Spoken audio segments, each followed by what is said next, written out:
दैवडी police Thane Satara जिल्ह्यात प्रथम क्रमांकावर CEIR पोर्टलचा वापर करून लाखो रुपयांचे मोबाईल हस्तगत।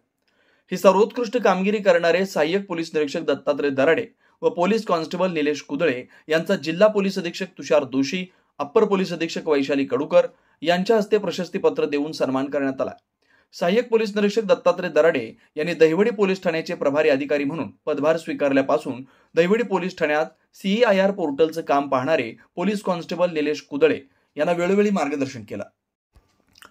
त्यानुसार दैवडी पोलीस ठाण्याच्या हद्दीतील नागरिकांचे वेगवेगळ्या ठिकाणी हरवलेले मोबाईल ज्यांनी पोलीस ठाण्यात नोंदणी केली त्यांचा शोध घेण्यास सुरुवात केली। भारत सरकार दूरसंचार विभागातर्फे सुरू करण्यात आलेल्या CEIR पोर्टलचा यासाठी वापर करण्यात आला। या पोर्टलच्या साहाय्याने गहाळ झालेले मोबाईल हे राजस्थान, उत्तर प्रदेश, मध्य प्रदेश, हैदराबाद, जामखेड, उस्मानाबाद, सांगली, पंढरपूर, मुंबई, पश्चिम बंगाल, जम्मू काश्मीर येथून परत मिळवण्यात आले।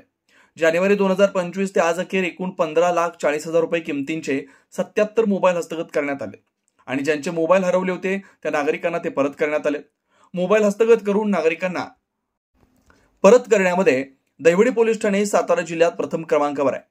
सदरची मोहीम ही जिल्हा पोलीस अधीक्षक तुषार दोशी, अप्पर पोलीस अधीक्षक वैशाली कडूकर, उपविभागीय पोलीस अधिकारी रणजित सावंत यांच्या मार्गदर्शनाखाली सहाय्यक पोलीस निरीक्षक Dattatray Darade, police constable Nilesh Kudale, cyber police ठाण्याचे पोलीस निरीक्षक राजेंद्र सावंतरे, पोलीस कॉन्स्टेबल महेश पवार यांनी केले। मानदेश माझासाठी संपादक लिंगराज साखरे, कार्यकारी संपादक लालासाहेब दडस, उपसंपादक अभिजित अवघडे, दैवडी।